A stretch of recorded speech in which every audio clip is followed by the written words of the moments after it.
Yes. We're So good it's to go. recording. Okay. Yep. So today we're just going to go over Loom. And Loom is a way to record videos on your computer. And it's super simple, super easy. I know if you were with us last spring, we were doing some weird, funky stuff with like Google Meets and things like that. So this is just the easiest way that I've found. So I'm going to share my screen, and I'm actually just going to start by showing a little video that I made on Loom so you can kind of see what it looks like and get some general info on it. So let me get my screen shared. And then just so you know, I learned this from Carrie, but if you are sharing your screen and then there's the like 3 little dots for more, you can say share computer sound and then you can show videos. So if you don't know that, I know some people have been having some trouble with sound.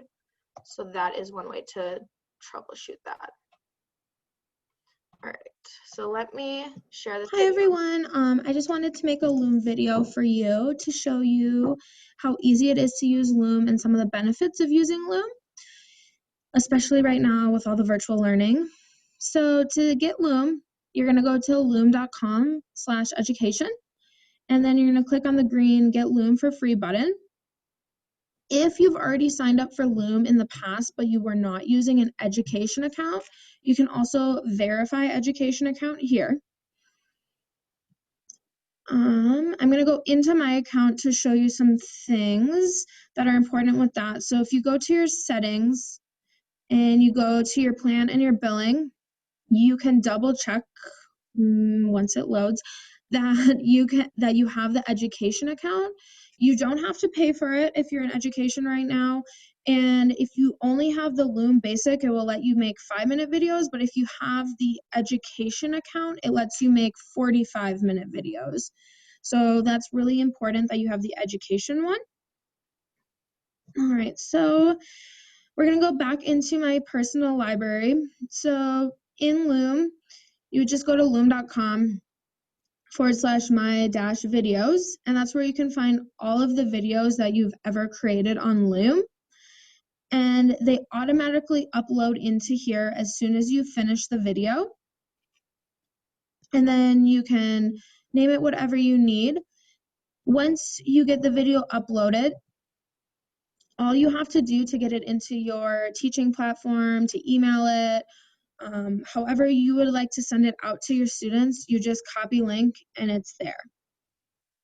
So some of the ways that I use Loom right now, I've used it for IELTS lessons and I upload them into Schoology. So if I can't pull my students because I'm covering a different class or students are missing a lot, I've been emailing them and saying, hey, you need to go watch this video, get the worksheets done in IELTS, get yourself caught back up. And then I've also been using it in my classrooms. I've been using it in a co-taught English class to have the students, when the students are doing independent reading, I'll give a video of myself doing a reading to my students so they can listen to it in their headphones. So they can get that support from me doing the read aloud, but then I can also still be actively monitoring the classroom, which is really nice. So I'm going to just show you really quick to one thing. If you do decide to use Loom and upload it into Schoology, I have one really quick tip for you that you need to know. So I already copied my link. And then when I go into Schoology, into my course, you're going to go in, add file, link, or external tool. You're going to click add link. Copy your link in, title, Loom video, and then this is the important part. It says display in Schoology. You need to click on that button so that it says display in a new window. If you don't click so display in a new window, it will not open up your Loom video. And add.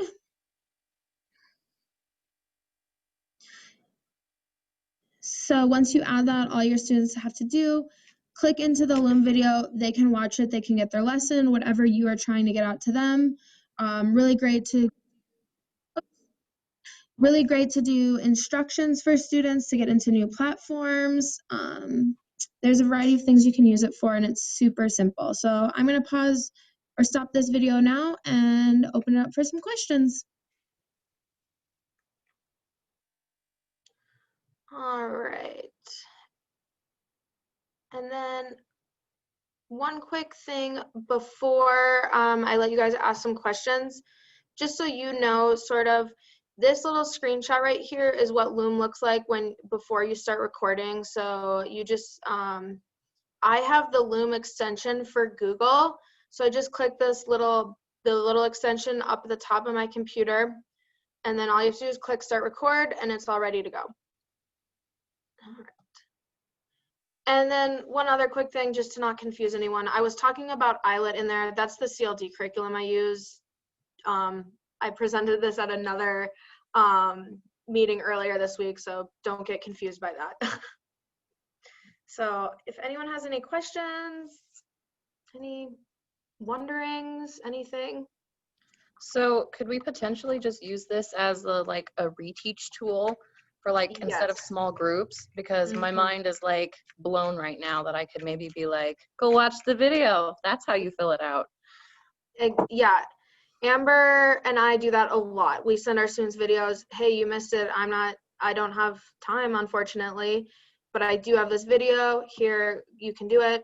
And we always just say, at this point, click pause on your video and do the question 3 or whatever. And so then you just don't have to even give them wait time or anything, and they just can go through it. So it's really nice because what would be a 30-40 minute lesson can really be 15-20 minutes because you just tell them to pause and do their work. And then I also was thinking about using it the other day for a homework assignment for students.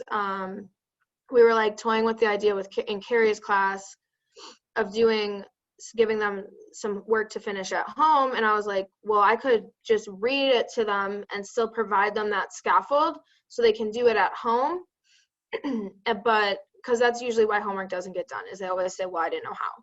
Well, now you have this video to bring home with your homework, so this work can get done. I just want to add, the link can be emailed in addition to what Rachel showed you, putting it into Schoology. So you can email it to students, parents if you need to. That link is easily accessed from anything that you would need it for. It could even probably be put into Summit. I haven't tested that yet, but that would probably work too.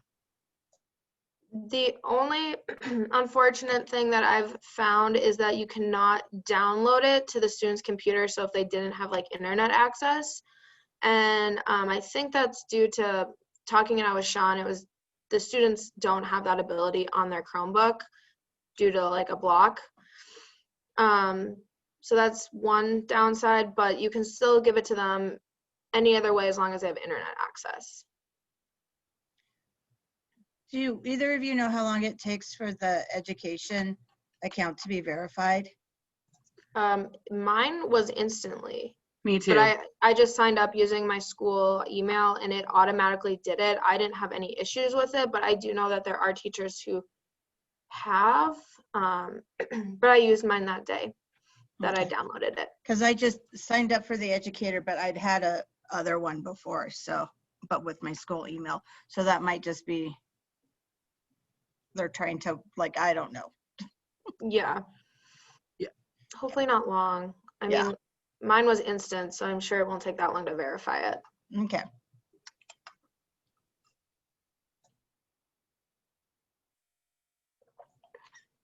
All right, so at this time, if you're comfortable, then you can go. If not, go ahead and go to theloom.com/education and link your Google account. That's how it works, right, Rachel? It asks you to sign in with Google at some point. Yeah. I think so. Yep. I mean, like I said, when I mean, we both Aaron and I signed up for this when we were just kind of playing around with it. So we weren't paying that much attention to it, unfortunately. Yeah, I just signed up for it, and you just link your Google account, and then you just say it's as a teacher, and it did everything for me. So Yeah. There you go. 5 seconds. I remember it being just- really easy. Perfect.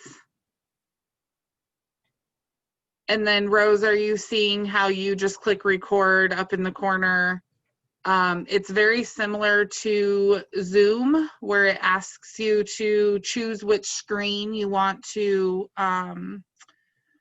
share, and then it gives you a countdown. And the way that you know it'll go 3, 2, 1, and then your little picture will show up in the bottom left-hand corner of your screen, and you'll see your little countdown timer starting. And what's really awesome about Loom is you can pause it. So if you feel yourself wandering or you're not sure what your next words are going to be, you can just pause it and pull yourself together. It's a great feature. So that part's really cool. You can also tell it in the settings, like how big you want your picture to be. Like, do you want a big talking head? Do you want the little one like Rachel showed you?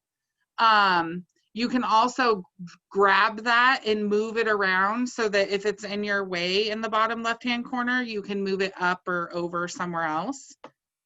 So that part's really cool too. You can also tell it that you don't want to show your picture or your video and just choose screen only, and it'll put your profile picture in the little bottom corner. So if you're making this, at home and you don't want your face on there, then you can just choose that and it'll put your profile picture there. Although I will add, if you are making this for students, especially my little 6th graders who've never seen my face before, like they were like, "Oh my God, Miss, that's what you look like." Like the first time they saw a Loom video from me, which I know now if they've been virtual, they've seen your full face, but it was kind of fun to see that. It also probably is good for our English language learners to see your lips. And some of the SPED students with hearing. Yes, yeah. Okay, Rachel, where do you go again to see what account you have? So when you go into here, do you want me to pull it up really quick? Let me share my screen. Hold on. So when you get into Loom, you have your little library and stuff. So you just go to your settings, and then up at the top of settings, it has plan and billing. And you can pop over there, and then it has this little navy blue for education.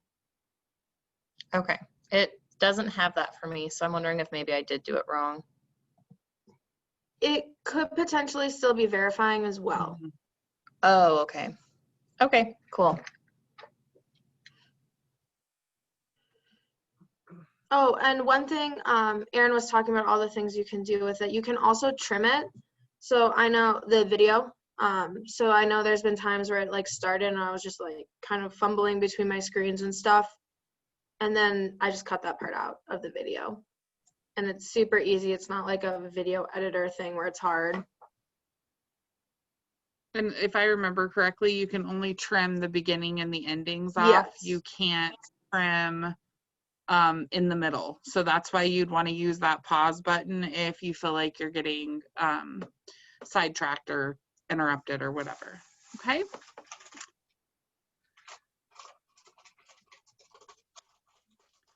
All right. If there aren't any other questions, then Rachel and I will say happy Friday. Thanks, guys. Yes, and we'll stay on if you have anything that you want to ask. And I can send that little video too if that would help anyone. Just let me know. I can share it with you or email it to you. Okay. Bye. Sam, I'll email Bye, it to you. guys.